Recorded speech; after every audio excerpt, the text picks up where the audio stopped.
문재인 대통령은 어제 취임 닷새 만에 청와대 관저에서 첫 출근을 했습니다.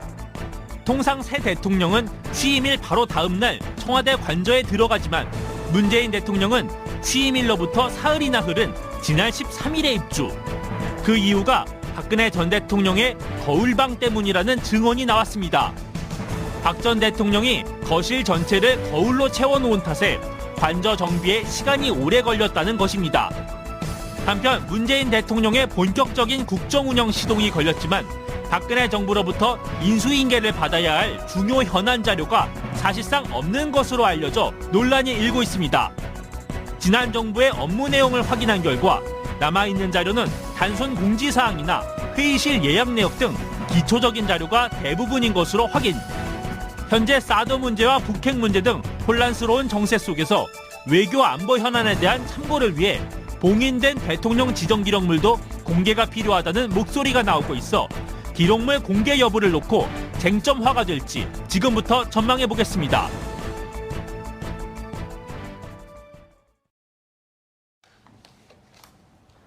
(5월 16일) 화요일 정봉주 품격시대 두 번째 이슈 들어가겠습니다.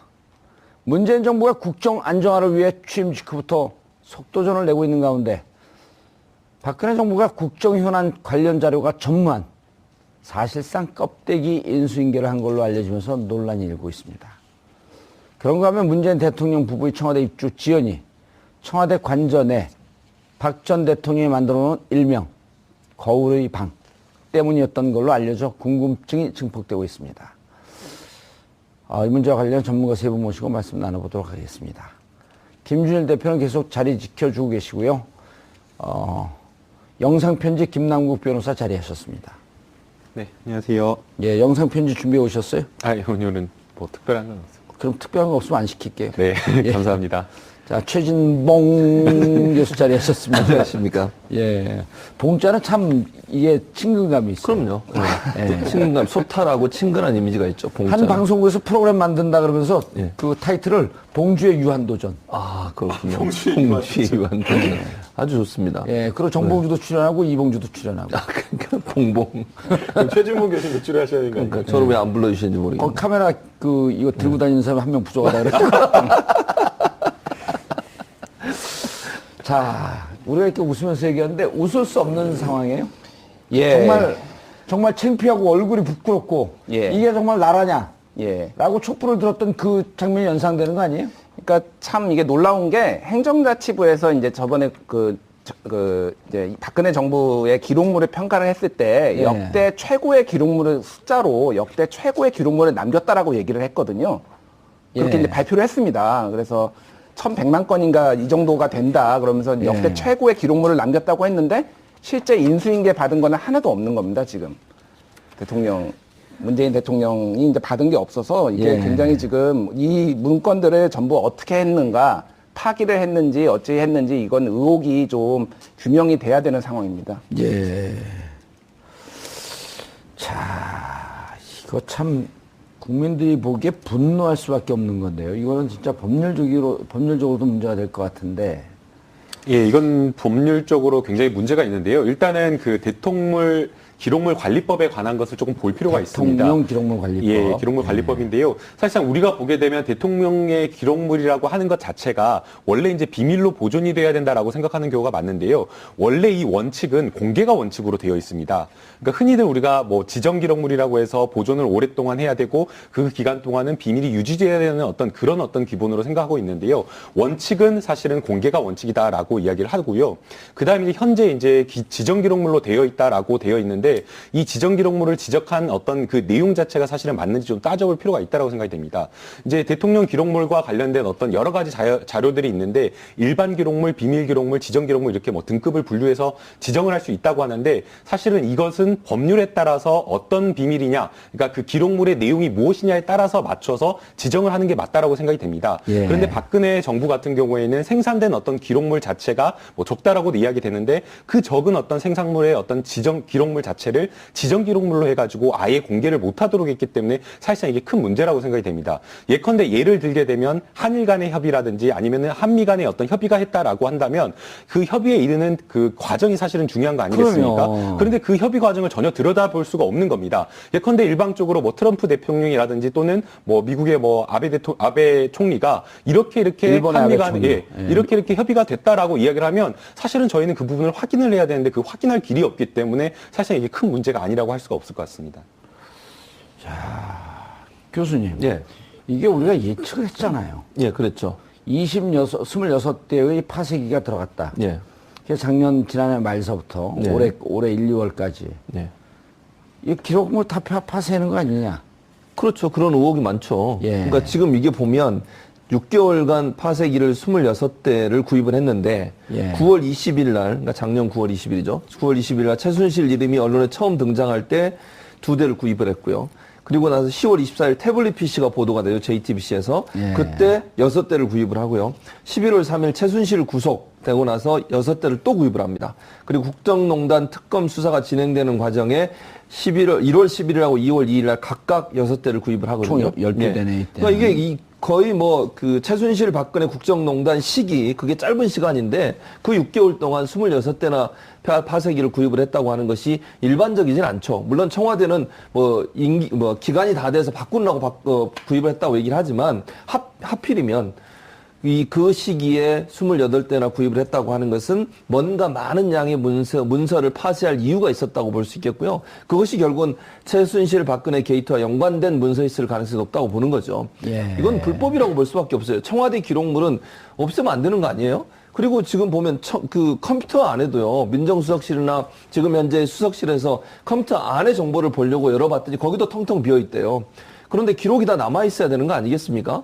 그러니까 예를 들면 대통령 기록물로 지정을 해서 30년 동안 봉인을 했다고 하는데 예. 그거 자체도 사실은 인수인계 작업이 없기 때문에 새로운 대통령이 업무를 인수인계 받으려면 필요한 정보는 놔둬야 되는 거 아니에요?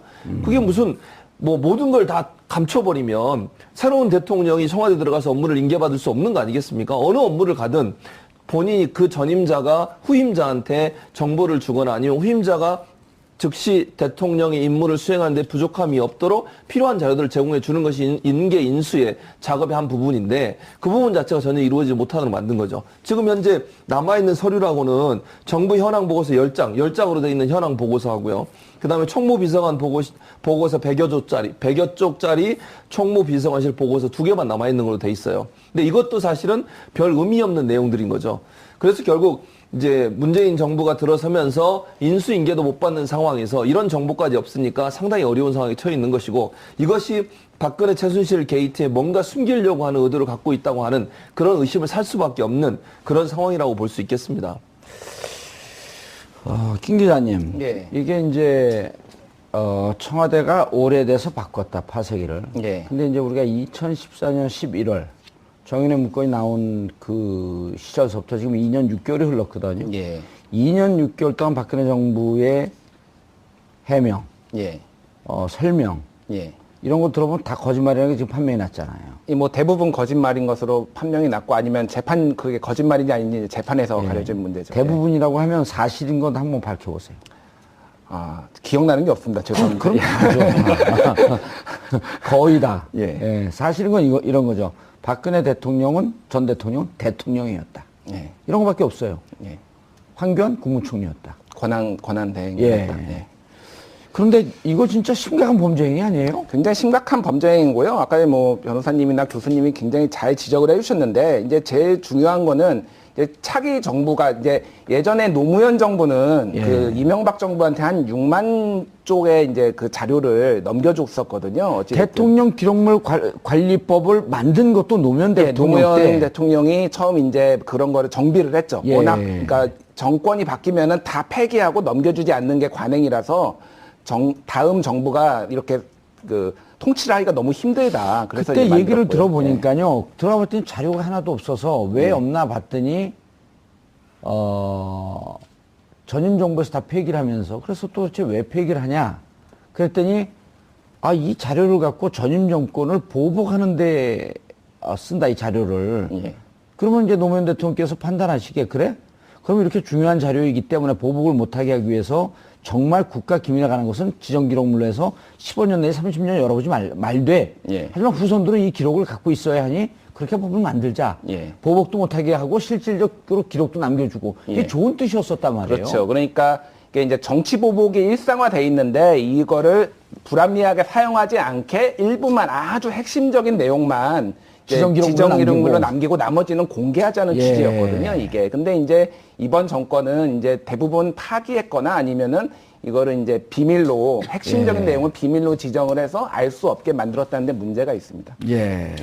사실 이 부분은 좀 수사를 해서 명명백백하게 조금 밝혀야 되지 않나라는 생각이 듭니다. 예. 이제 이 지금 그 대통령 기록물 관리법을 보게 되면 단순하게 이제 최종적으로 작성된 어떤 보고서만 보관하도록 되어 있는 것이 아니라 이 보고서가 작성되는 과정 자체를 전부 다 기록물로 남기도록 되어 있습니다. 예. 그렇다고 한다면 이 보고서가 작성되는 어떤 문건의 내용, 그러니까 하나라는 보고서가 작성되어 있다라고 한다면 이 보고서에 완성된 보고서에 기초되는 여러 자료들이 있는 거고요. 중간중간 회의를 하면서 남긴 어떤 논의 과정의 어떤 회의록이라든가 이런 메모요. 것들이 있어야 된다는 예. 거죠. 그러니까 하나가 있다라고 한다면 완성된 하나의 보고서가 있다라고 한다면 하나에 딸린 뭐 셋, 넷, 10개까지 있어야 된다라는 게 기본적인 겁니다. 예. 그렇기 때문에 하나의 어떤 보고서가 있는데 딸려 있는 어떤 여러 가지 회의록이라든지 기록물이 없다라고 한다면 이것은 폐기가 된 것이다라고 봐야 될 것이고요. 그다음에 이제 두 번째, 이 대통령 기록물 관리법이 정권이 이제 끝나면 마지막에 이제 이관하도록 되어 있는 것으로 생각하시는데요. 생산 그 현황을 관리하도록 되어 있습니다. 그렇기 때문에 매 해년마다 뭐 어떤 대통령 기록물이 작성이 돼서 어떻게 되어 있는지 이 현황을 그 보고하도록 되어 있기 때문에 기존의 1년차, 2년차, 3년차에 작성된 이 현황과 마지막에 이관시킨 현황 그리고 지금 잔존해 있는 것을 확인을 해보면 사실상 폐기된 것을 또 확인할 수 있다라고 되고요. 근데 그 현황 보고하는 걸 하나도 안 남겼다는 거 아니에요? 그렇다고 한다면 지금 이제 1년차부터 쭉 현황 보고한 어떤 그 기록물의 수와 마지막에 이관시킨 아니 그게 없다니까요. 1년차, 매년차 보고한 게 없다고요? 그거를 기록을 남겨놓아야 되는데 네. 서류 관련이나 이런 그 정비가 하나도 안 돼 있어갖고 이런 데는 거 아니에요. 그 이른바 그 서기관, 말단 서기관도 기록을 하면서 그때 이미 작성을 하면서 이것이 분류를 클래스파이로 분류를 미리 해놓는답니다. 이게 일반 문서일지, 그 다음에 기밀 문서일지, 대통령 지정 기록물이 될지 요걸 미리 해놓고 나중에 또 이것을 다시 보면서 이게 맞게 지정됐는지 하면서 분류를 다시 매긴다는 겁니다. 그걸 매년 해줘야 되는 거예요. 예, 그걸 또 맞습니다. 최종적으로 퇴임 6개월 전서부터 또 해줘야 되고. 근데 이게 하나도 안 돼 있다는 만약 거예요. 그런 것 자체를 안 됐다라고 한다면 대통령 기록물 자체를 아예 만들지 안 않으려고 만든 했다라는 거예요. 건데요. 예. 그것도 역시 마찬가지로 기록물관리법 위반입니다. 만약 그렇다고 한다면 더 큰 문제라고 볼 수가 있는데요. 그러니까 민감한 정보나 이런 것들을 폐기하기 위해서 하는 것도 문제였는데 아예 집권 초기부터 그랬다라고 하는 것은 청와대 내에서 조직적으로 아예 기록물을 만들지 않겠다라고 했기 아무것도 안 때문에 하겠다는 거였었죠. 사실 이거는 굉장히 큰 문제입니다. 예. 그래서 이제 이 지정 기록물을 열람해야 된다라는 목소리가 많이 되게 높아지고 있거든요. 현재. 그래서 이제 지정 기록물을 보시면 이제 법에 따르면은 국회의 3분의 2 이상의 동의가 있든지 예. 아니면은 고등법원에 이제 영장이 있으면은 이걸 지정 기록물을 볼 수가 있는데 예, 그런 이제 요구가 높아지고 있습니다. 교수님. 예. 재밌는 얘기가 예. 지정 기록물을 엽니다. 예. 이 지정 기록물 누가 지정했죠? 황교안 그렇죠. 대행이 했거든요. 네. 저는 이제 문제가 예. 박근혜 대통령 지금 구속됐어요. 그리고 이미 박근혜 대통령 본질에 대해서 우리는 다 알았습니다. 네. 그런데 그와 함께 근무했던 이른바 이제 시민사회운동단체에서 부역자들이라고 표현하죠. 지금 청와대 비서실에 있던 사람들이 다 범죄 행위한 거예요. 그렇죠. 네. 그다음에 이 지정 기록물 당신이 할 권한이 없고 12월 9일 권한대행 했을 때의 기록만 지정할 권한이 있다라고 하는 시민단체의 비판에도 불구하고 황교안 권한대행은 12월 8일 이때까지 자료도 다 기록물로 넘겨버린 거거든요. 그렇죠. 네. 근데 지금 말씀하셨듯이 국회 3분의 2 동의 혹은 고등법원장의 동의가 있었고 열어봐요. 예. 근데 아무것도 없어. 열었는데도 아무것도 없다는 열었는데. 말씀이에요. 예. 그렇게 이 되면 가능성이- 사업 폐기해버린 거잖아요. 그렇죠. 만약 그렇다고 하면. 지금 그리고 마치 있는 것처럼 네. 하고 그렇죠. 그걸 갖고 국정이 혼란스럽게 쭉 1년간 끌고 가다가 막상 여니까 아무것도 없어요. 이건 이중 꼼수인 거예요. 그렇죠. 그리고 이 그거는- 기록 관리하는 사람이 노무현 대통령 때 기록 관리했던 사람이 한 방송사에 나와서 이렇게까지 얘기하기 곤란하니까 저한테 제보한 겁니다. 아, 막상 들어가서 열어보면 아무것도 없을 수 있다. 아무것도 없을 그건 불법행위죠. 대통령 기록물법에 보면 파기할 수 없게 돼 있잖아요. 대통령이 쓴 메모든 대통령 청와대에 있었던 모든 문서들은 기록물로 남기게 돼 있는데 예. 그거 자체를 파쇄하고 없애버렸다고 하면 그건 불법 행위죠. 이 정도는 어떻게 하면 해야 됩니까? 이거는? 그러니까요. 그거는 정말 대통령 기록물 법상의 불법 행위라고밖에 볼 수 없는 거죠. 함부로 예. 없애면 안 되는 거거든요. 그러니까요. 그래야 서류가 결재받고 또 어떤 형식으로 처리됐는지도 다 남아 있어야 돼요. 지난번에 노무현 전 대통령 그 봉화마을에 들고 간 것 때문에 얼마나 또 곤혹을 치렀습니까? 아니 황교안 관한대행 총리서부터 예. 그 휘하 예. 비서관 그 비서실 전체 다 이거 사법적으로 조사해야 되는 거 아니에요? 김남국 변호사님. 예, 그러니까 이게 참 딜레마입니다. 이제 앞서 이야기하신 대로 아니, 그 용기 있는 김남국 변호사 딜레마라 그러면 이게 어느 국민이 이걸 해결합니까? 그러니까 왜 그러냐면요. 이거를 만약 이제 수사를 해야겠다. 당연히 수사를 예. 해야 된다고 예. 생각합니다. 근데 이제 문제는 이거를 수사하겠다라고 했을 때 자유한국당의 뻔한 어떤 그 액션이 반대하죠. 보인 겁니다. 그러니까 이게 정쟁의 소재로 삼아가지고 마치 이게 집권 초기에 막 뭐 적폐청산인데 적폐청산을 목적으로 해서 뭔가 정치 보복하는 것처럼 형식을 뒤집어 씌워버리면 사실상 이것에 의해서 국정이 발목 잡힐 어떤 우려가 맞아요. 있기 때문에 사실은 그것 때문에 원칙적으로 이걸 수사를 해야 된다라고 또 강하게 말하기가 좀 어렵다라는 생각이 좀 듭니다. 그러니까 김남국 변호사 얘기할 수 없으면 민정수석 조국 교수가 얘기하면 되죠. 제가 오늘 조국 교수님께 문자 보내드리도록 하겠습니다. 아, 개인적으로 잘 아세요? 잘 모릅니다. 전화번호 있어요? 네, 번호는 있습니다. 아. 책을 지난달에 선물을 하나 받아가지고. 아, 알겠습니다. 김 기자님, 예. 이게 사실 조그맣게 이렇게 메모해 놓는 거 예. 이런 거조차도 다 남겨야 되거든요. 예, 원칙적으로는 다 남겨요. 그럼 대통령 생각이 어떻게 변했는지 얼마 전에 예, 대선 와중에 예, 당시 이제 누구죠? 송민순 외교부 장관이 예, 인권법 기권하는 거 북한에 물어보고 했다. 예. 라고 하는 가짜 비스무리한 뉴스 때문에 이제 논란이 됐었잖아요. 논란이 한참 됐었죠. 그걸 예. 고발했죠. 예. 근데 이제 그럴 때, 그때 당시에 회의에 참석했던 분이 메모한 것을 김경수 의원이 공개했단 말이에요. 그렇습니다. 그러면서 그때 뭐라 그러냐면 이게 정부의 이 회의 기록물인데 이것이 법을 위반하지 않을까 노심초사 고민하다가 공개했다. 예. 그 하나의 문서 자체도 의미가 있기 때문에 폐기를 안 하고 갖고 있었던 거거든요. 예, 그렇습니다. 그러니까 그 이제 송민순 전 외교부 장관이 그 공개한 것 자체가 굉장히 논란이 됐었거든요. 왜냐면 예. 이게 청와대에 이제 그 무궁화 마크가 찍혀 있었고 거기에서 이제 북한이 어떤 식으로 입장을 취했는지가 적혀 있는데 이거는 예. 어쨌든 공식 문서기 때문에 개인이 그렇게 들고 나와서 함부로 공개하는 거는 법 위반이다라는 것들이 이제 법조계의 대체적인 의견이었고요. 예. 그래서 이제 사실은 그런 것들을 그렇게 함부로 공개하는 것 자체가 굉장히 정쟁에 특히 이제 민감한 남북 관계는 정쟁의 소지가 될 수 있기 때문에 예. 하지 말아야 된다라는 게 이제 중론입니다. 예. 이게 그 공인들은 국민의 세금으로 그 공직 업무를 수행하기 때문에 본인이 남겨놓은 흔적 하나하나가 다 국가의 자산이 되는 거거든요. 그렇죠. 거기다 특히 청와대 같은 데는 더더욱 그렇죠. 그렇죠. 그러니까 일반 공직자들도 그럴 텐데 예. 대통령과 관련된 모든 기록은 대통령 기록물 법상 예. 보존하고 그걸 기록에 남겨야 되는 거예요. 심지어 뭐 아까도 말씀드렸지만 메모한 거 하나까지도 다 남겨야 되는데. 왜냐하면 생각이 어떻게 변하는지 변천 과정. 그렇죠. 이 논의가 처음에 찬성했다 반대로 흘러가는 과정. 예. 그리고 국론이 어떻게 분열됐고 그걸 통합하는 과정. 예. 이렇게 보여줘야지 그렇죠. 이후에 대통령이 이런 과정을 겪지 말아야겠구나. 그래서 법으로 만들어 놓은 건데 그 법 자체를 안 지키는 거잖아요, 지금. 예. 그러니까 본인 뭐 법이 있음에도 불구하고 그걸 다 파쇄했다고 하면 만약에 예. 그렇다고 하면 이건 뭐 명백한 불법 행위고요. 또 한 가지는 만약에 있다 하더라도 이렇게 봉인해 버린 것 자체가 또 잘못된 거예요. 인수인계라고 하는 것은 아까도 말씀드렸지만 전임자가 후임자한테 업무를 할 수 있도록 해주는 기본적인 자료는 넘겨줘야 되는 거예요. 모든 걸 다 봉인해 버리면 어떻게 인계 인수를 받습니까? 아니 전임자의 그건 역할 아니겠어요? 새로 그렇죠. 누가 오면 인수인계 기관이 반드시 있는 거 아니에요. 그런데 예. 이번 대통령은 본인의 잘못으로 고리가 돼가지고 박 전 대통령이 본인 잘못으로 고리 상태인 거 아니겠습니까? 그러면 일말의 양심이 있고 책임이 있어야 되는 거죠. 다음에 오는 사람이 얼마나 힘들까 이런 생각하면서 좀 청와대에 들어와서 바로 일을 할 수 있도록 필요한 여러 가지 절차들의 자료들을 남겨놓는 것이 예. 기본적으로 해야 될 인간의 도리인데 그것마저 안 하는 거잖아요. 안 하는 이유는 제가 볼 때는 뭔가 숨길 게 있고 캥길 게 있으니까 안 하는 거 아니에요? 예? 크리스찬이시죠. 예, 그렇습니다. 성경에 왼손이 하는 일을 오른손이 모르게 하라. 예.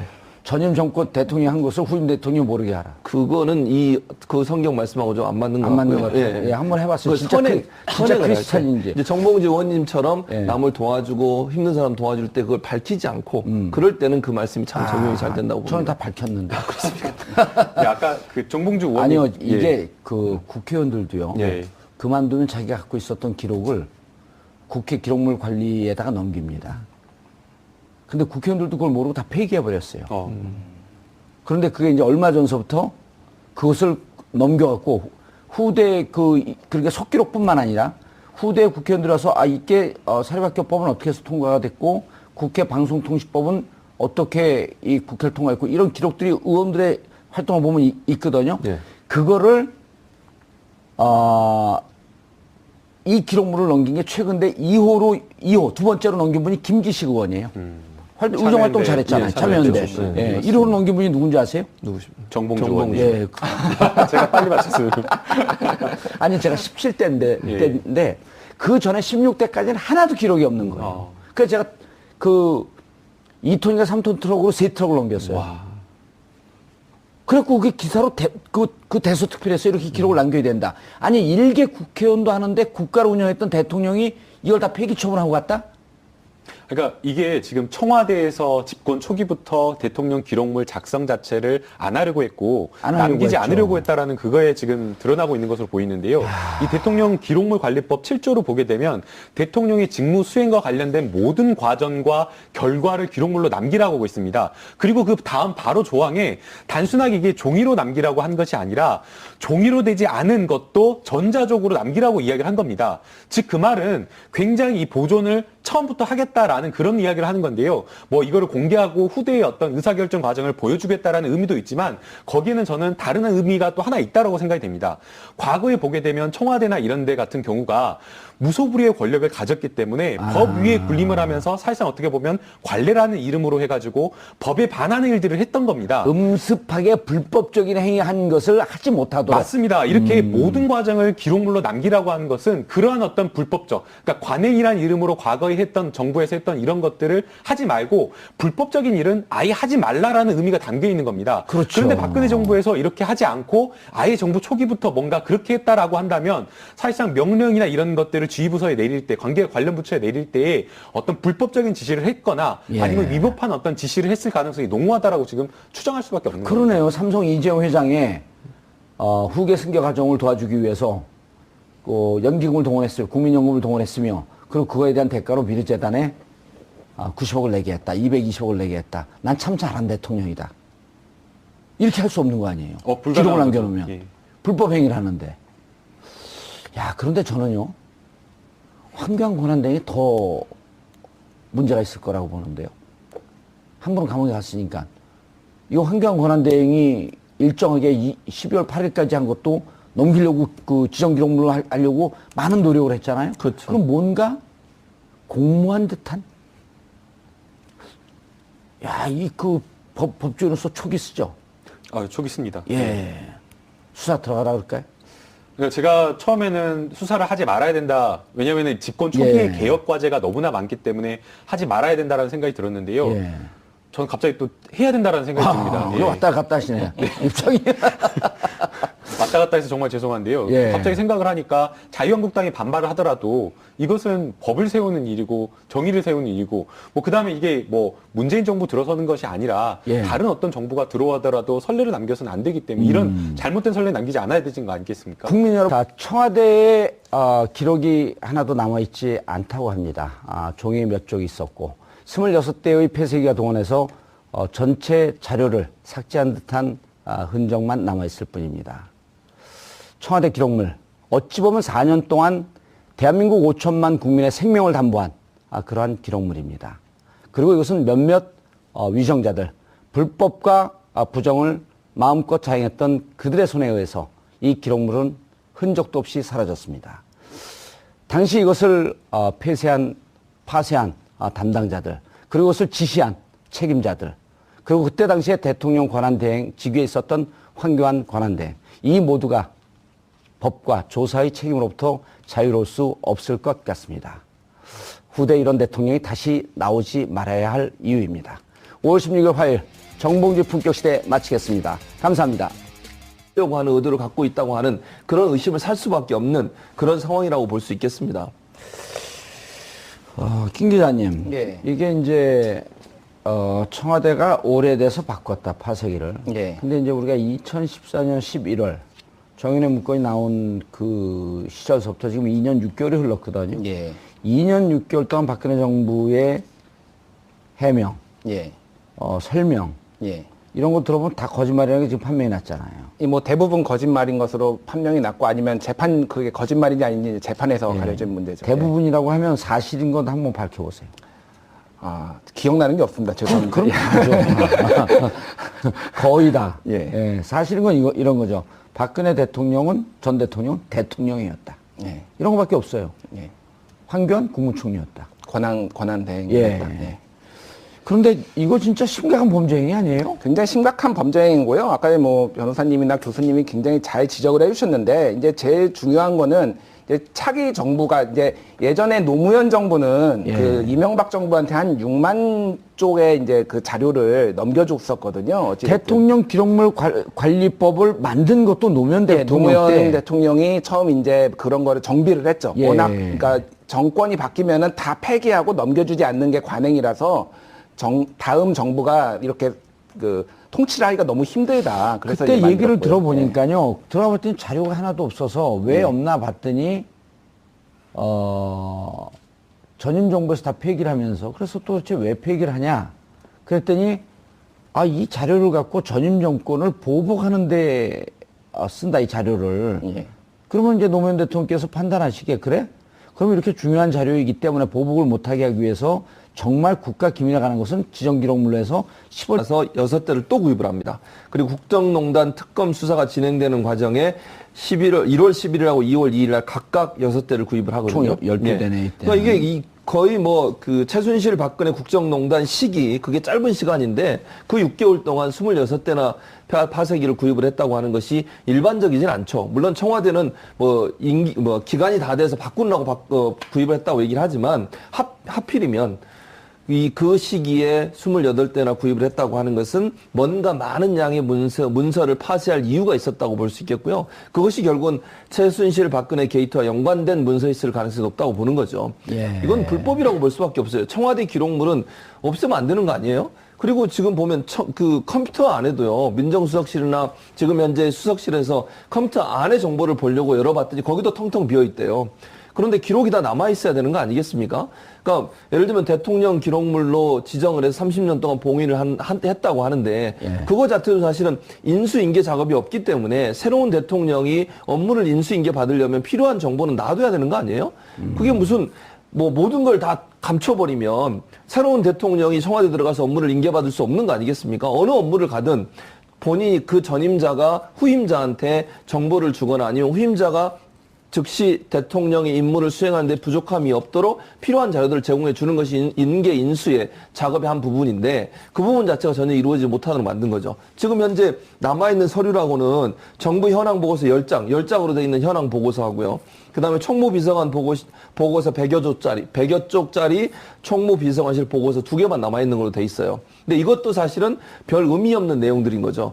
그래서 결국 이제 문재인 정부가 들어서면서 인수인계도 못 받는 상황에서 이런 정보까지 없으니까 상당히 어려운 상황에 처해 있는 것이고 이것이 박근혜 최순실 게이트에 뭔가 숨길 이 원칙은 공개가 원칙으로 되어 있습니다. 그러니까 흔히들 우리가 뭐 지정 기록물이라고 해서 보존을 오랫동안 해야 되고 그 기간 동안은 비밀이 유지돼야 되는 그런 기본으로 생각하고 있는데요. 원칙은 사실은 공개가 원칙이다라고 이야기를 하고요. 그다음에 현재 이제 지정 기록물로 되어 있다라고 되어 있는데 이 지정 기록물을 지적한 그 내용 자체가 사실은 맞는지 좀 따져볼 필요가 있다라고 생각이 됩니다. 이제 대통령 기록물과 관련된 여러 가지 자료들이 있는데 일반 기록물, 비밀 기록물, 지정 기록물 이렇게 뭐 등급을 분류해서 지정을 할 수 있다고 하는데 사실은 이것은 법률에 따라서 어떤 비밀이냐, 그러니까 그 기록물의 내용이 무엇이냐에 따라서 맞춰서 지정을 하는 게 맞다라고 생각이 됩니다. 예. 그런데 박근혜 정부 같은 경우에는 생산된 기록물 자체가 뭐 적다라고도 이야기되는데 그 적은 생산물의 지정 기록물 자체를 지정 기록물로 해가지고 아예 공개를 못하도록 했기 때문에 사실상 이게 큰 문제라고 생각이 됩니다. 예컨대 예를 들게 되면 한일 간의 협의라든지 아니면은 한미 간의 협의가 했다라고 한다. 한다면 그 협의에 이르는 그 과정이 사실은 중요한 거 아니겠습니까? 그럼요. 그런데 그 협의 과정을 전혀 들여다볼 수가 없는 겁니다. 예컨대 일방적으로 뭐 트럼프 대통령이라든지 또는 뭐 미국의 뭐 아베 총리가 이렇게 일본의 아베 한미간 총리. 예. 이렇게 협의가 됐다라고 이야기를 하면 사실은 저희는 그 부분을 확인을 해야 되는데 그 확인할 길이 없기 때문에 사실 이게 큰 문제가 아니라고 할 수가 없을 것 같습니다. 교수님. 예. 이게 우리가 예측을 했잖아요. 예, 그랬죠. 26대의 파쇄기가 들어갔다. 예. 그래서 지난해 말서부터 네. 올해 1, 2월까지. 네. 이 기록물 다 파쇄하는 거 아니냐. 그렇죠. 그런 의혹이 많죠. 예. 그러니까 지금 이게 보면 6개월간 파쇄기를 26대를 구입을 했는데 예. 9월 20일 날, 그러니까 작년 9월 20일이죠. 9월 20일 날 최순실 이름이 언론에 처음 등장할 때 2대를 구입을 했고요. 그리고 나서 10월 24일 태블릿 PC가 보도가 되죠. JTBC에서. 예. 그때 6대를 구입을 하고요. 11월 3일 최순실 구속되고 나 문재인 대통령은 어제 취임 닷새 만에 청와대 관저에서 첫 출근을 했습니다. 통상 새 대통령은 취임일 바로 다음 날 청와대 관저에 들어가지만 문재인 대통령은 취임일로부터 사흘이나 흐른 지난 13일에 입주. 그 이유가 박근혜 전 대통령의 거울방 때문이라는 증언이 나왔습니다. 박 전 대통령이 거실 전체를 거울로 채워놓은 탓에 관저 정비에 시간이 오래 걸렸다는 것입니다. 한편 문재인 대통령의 본격적인 국정운영 시동이 걸렸지만 박근혜 정부로부터 인수인계를 받아야 할 중요 현안 자료가 사실상 없는 것으로 알려져 논란이 일고 있습니다. 지난 정부의 업무 내용을 확인한 결과 남아있는 자료는 단순 공지사항이나 회의실 예약 내역 등 기초적인 자료가 대부분인 것으로 확인. 현재 사드 문제와 북핵 문제 등 혼란스러운 정세 속에서 외교 안보 현안에 대한 참고를 위해 봉인된 대통령 지정 기록물도 공개가 필요하다는 목소리가 나오고 있어 기록물 공개 여부를 놓고 쟁점화가 될지 지금부터 전망해 보겠습니다.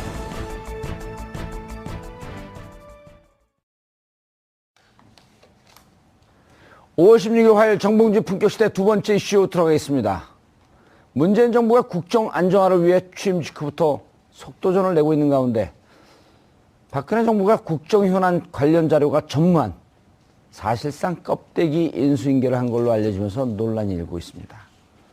그런가 하면 문재인 대통령 부부의 청와대 입주 지연이 청와대 관저 내 박 전 대통령이 만들어놓은 일명 거울의 방 때문이었던 걸로 알려져 궁금증이 증폭되고 있습니다. 이 문제와 관련 전문가 세 분 모시고 말씀 나눠보도록 하겠습니다. 김준일 대표는 계속 자리 지켜주고 계시고요. 영상편지 김남국 변호사 자리하셨습니다. 네, 안녕하세요. 예, 영상편지 준비해 오셨어요? 오늘은 뭐 특별한 건 없습니다. 그럼 특별한 거 없으면 안 시킬게요. 네, 예. 감사합니다. 자, 최진봉 교수 자리하셨습니다. 안녕하십니까. 예. 봉자는 참 이게 친근감이 있어요. 그럼요.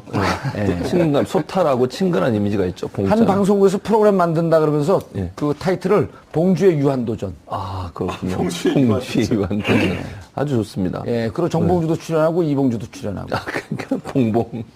최진봉 교수님 매출 하셔야 되는 거 아니에요? 그러니까 저를 왜 안 불러주시는지 모르겠네요. 카메라 이거 들고 다니는 사람 한 명 부족하다 그랬죠. 자, 우리가 이렇게 웃으면서 얘기하는데 웃을 수 없는 상황이에요. 예. 정말 창피하고 얼굴이 부끄럽고 예. 이게 정말 나라냐? 예. 라고 촛불을 들었던 그 장면이 연상되는 거 아니에요? 그러니까 참 이게 놀라운 게 행정자치부에서 이제 저번에 이제 박근혜 정부의 기록물을 평가를 했을 때 예. 역대 최고의 기록물을 숫자로 역대 최고의 기록물을 남겼다라고 얘기를 했거든요. 그렇게 예. 이제 발표를 했습니다. 그래서 1,100만 건인가 이 정도가 된다 그러면서 역대 예. 최고의 기록물을 남겼다고 했는데 실제 인수인계 받은 거는 하나도 없는 겁니다, 지금. 문재인 대통령이 이제 받은 게 없어서 이게 예. 굉장히 지금 이 문건들을 전부 어떻게 했는가, 파기를 했는지 어찌 했는지 이건 의혹이 좀 규명이 돼야 되는 상황입니다. 예. 자, 이거 참 국민들이 보기에 분노할 수밖에 없는 건데요. 이거는 진짜 법률적으로도 문제가 될 것 같은데. 예, 이건 법률적으로 굉장히 문제가 있는데요. 일단은 그 기록물 관리법에 관한 것을 조금 볼 필요가 있습니다. 대통령 기록물 관리법. 예, 기록물 관리법인데요. 사실상 우리가 보게 되면 대통령의 기록물이라고 하는 것 자체가 원래 이제 비밀로 보존이 돼야 된다라고 생각하는 경우가 많은데요. 원래